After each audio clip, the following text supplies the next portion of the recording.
ifachuuf jedhee jaboon obsaan tattaafate. Eededa jireenyaa yaabbachuudhaaf jedheetiin qe'ira qaqqaabate. Na jalaa shirgi gaata afaan bahuun ijibbaata.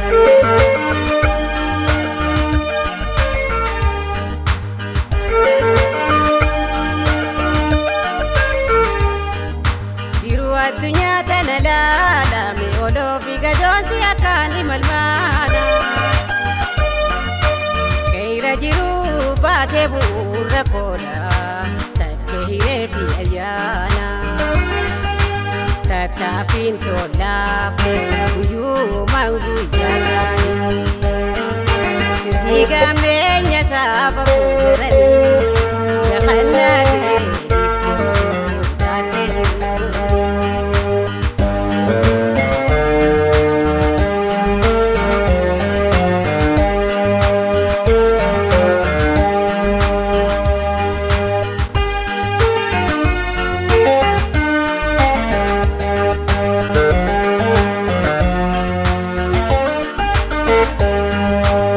Kadi guyyaanii fiiga ayyoomiin harabaa fadhee. Hojjatee jireenya koo fooyyee ifachuuf jedhee jaboon obsaan tattaafate. Eededa jireenyaa yaabbachuudhaaf jedheetiin qe'ira qaqqaabate. Na jalaa shirgi gaata afaan bahuun ijibbaate.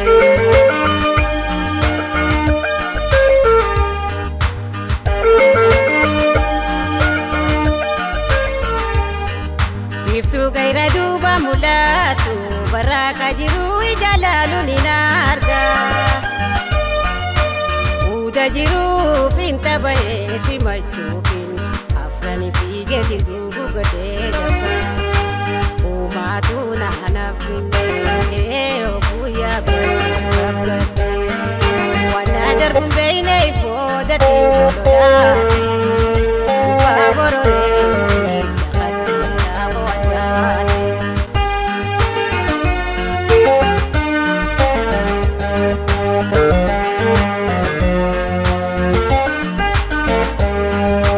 Halkanii guyyaanii fiiga ayyoomiin harabaa fadhee.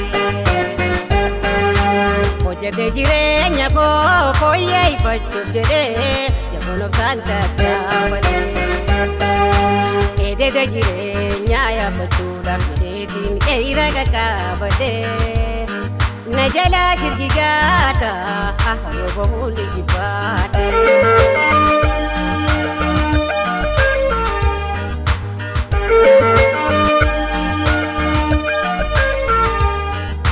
Ufee afraniin lafa geeyu waan ciisu sasee hayatiin badaacha.